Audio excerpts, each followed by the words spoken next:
दोस्तों, स्वागत है आपका एग्जाम क्लिक्स के ऑनलाइन पोर्टल में।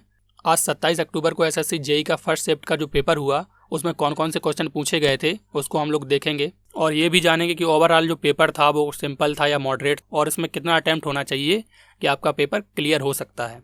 तो देख लेते हैं हम फटाफट कौन कौन से क्वेश्चन उसमें पूछे गए थे। करंट अफेयर से एक क्वेश्चन आया था, खेलो इंडिया 2020 यूथ गेम्स कहाँ पर हुए थे? तो ये हुए थे गुवाहाटी, असम में। 10 जनवरी से 22 जनवरी 2020 को ये गेम्स हुए थे। और एक क्वेश्चन ये पूछा गया था, डेयरी उत्पाद किस क्षेत्र के अंतर्गत आता है? तो ये प्राथमिक क्षेत्र के अंतर्गत आता है। बक्सर का युद्ध कब हुआ था? बक्सर का युद्ध हुआ था 1764 में। एक क्वेश्चन युद्ध से पूछा जा रहा है, तो आप मेन युद्ध को देख लीजिए, जिससे कि अगली शिफ्ट में अगर युद्ध से क्वेश्चन पूछा जाए, पानीपत का युद्ध, हल्दी घाटी का युद्ध या प्लासी का युद्ध, तो आप उसको आसानी से कर सकें। और एक क्वेश्चन ये पूछा गया था जो कि काफ़ी टफ था, नील आर्मस्ट्रॉन्ग चंद्रमा के लिए धरती से कब रवाना हुए थे? तो इसका राइट आंसर था 16 जुलाई 1969 को, और वो चंद्रमा पे उन्होंने लैंडिंग की थी 21 जुलाई को। और पूछा गया था शिक्षा का अधिकार किस सूची में है? तो ये समवर्ती सूची में है। तृतीय पीढ़ी के कंप्यूटर कब उपयोग किए गए थे? तो ये किए गए थे 1965 से 1971 के बीच। और जो तृतीय पीढ़ी के कंप्यूटर थे उसमें आईसी चिप का प्रयोग होने लगा था। तो ये पूछा जा सकता है कि आईसी चिप की खोज किसने की थी? तो जैक किल्बी ने आईसी चिप की खोज की थी, और थर्ड जनरेशन के कंप्यूटर में ट्रांजिस्टर के स्थान पर आईसी चिप का यूज होने लगा था। वॉरेन हेस्टिंग बंगाल का गवर्नर जनरल कब बना था? 1773 में रेगुलेटिंग एक्ट आया था, तब बने थे वो बंगाल के गवर्नर जनरल। इससे पहले वो केवल गवर्नर थे। केमिस्ट्री में पूछा गया था, बोझा चूना किसे कहते हैं? कैल्शियम हाइड्रोक्साइड को बोझा चूना कहा जाता है। CaOH का होल्ट वाइज इसका केमिकल फॉर्मूला होता है। और ये पूछा गया था, विधि के समक्ष समता का अधिकार किस अनुच्छेद में है? ये मूल अधिकार से क्वेश्चन आया था, ये आर्टिकल 14 में है। कौन सी गैस अक्रिय नहीं है? तो 4 ऑप्शन दिए गए थे, हीलियम, क्रिप्टॉन, रेडॉन और सोडियम। तो उसमें सोडियम अक्रिय गैस नहीं था। पेरिस्कोप में कितने दर्पण होते हैं? तो पेरिस्कोप में 2 समतल दर्पण होते हैं जो कि 45 डिग्री के कोण पर लगे रहते हैं। और पेरिस्कोप का यूज कहाँ किया जाता है? पनडुब्बी में किया जाता है, सतह के ऊपर जो भी चीज़ें हैं, जहाज वगैरह, उनको देखने के लिए। और ये पूछा गया था, आँख के सामने वाला सफ़ेद भाग क्या कहलाता है? तो आँख के सामने वाला सफ़ेद भाग कहलाता है श्वेत पटल। लेकिन ऑप्शन में ये सब इंग्लिश में लिख के आया था, देवनागरी लिपि में। उसमें लिखा था आइरस, पपिल और स्क्लेरा। तो स्क्लेरा इसका राइट आंसर है। और भी आप आँख को अच्छे से स्टडी कर लीजिए, हो सकता है आने वाले क्वेश्चन में आइरिस या रेटिना के बारे में आपसे पूछ लिया जाए। मुस्लिम लीग की स्थापना कब हुई थी? तो मुस्लिम लीग की स्थापना हुई थी 1906 में। ढाका के नवाब सलीमुल्लाह और आगा खान ने की थी। आपको हो सकता है अगले शिफ्ट में ये पूछ लिया जाए किसने की थी मुस्लिम लीग की स्थापना, तो आप ये गलत मत करिए कि मोहम्मद अली जिन्ना ने मुस्लिम लीग की स्थापना की थी। किसने की थी? सलीमुल्लाह खां और आगा खान ने की थी। निम्नलिखित में से कौन उत्पादन का कारक नहीं है? 4 ऑप्शंस आपको दिए गए थे। तो उत्पादन के कारक होते हैं आपका पूंजी, श्रम, भूमि और उद्यमी।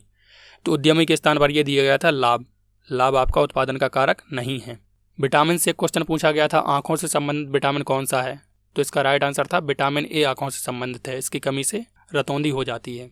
एक क्वेश्चन और करंट अफेयर से ये पूछा गया था, गुड गवर्नेंस इंडेक्स में कौन सा राज्य प्रथम स्थान पर रहा?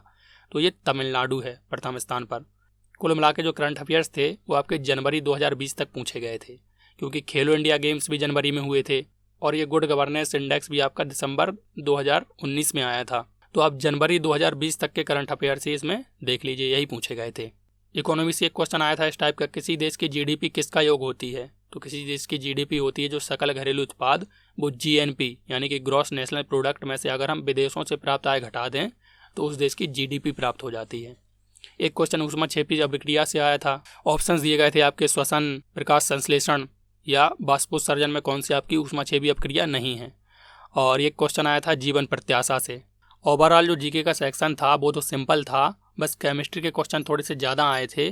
50 क्वेश्चंस में आपके 5 से 6 क्वेश्चन करंट अफेयर्स के थे, केमिस्ट्री के 10 से 12 क्वेश्चंस थे, और बाकी जो क्वेश्चंस थे वो फिजिक्स, हिस्ट्री, ज्योग्राफी और पॉलिटी से थे। जितने भी आपके स्टैटिक जीके के क्वेश्चंस हैं वो मैंने उसके लिए एक वीडियो बनाया था, आपको एग्जाम से पहले दिया था।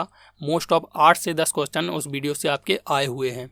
उस 500 क्वेश्चंस के वीडियो को अगर आप देखेंगे तो आपको मोस्ट ऑफ क्वेश्चन एग्जाम में वैसे के वैसे मिल जाएंगे, क्योंकि उस वीडियो में मैंने जितने भी एसएससी के रिपीटेड क्वेश्चंस थे जो बार बार एसएससी सभी एग्जाम में रिपीट करता है उनको ही लिया है।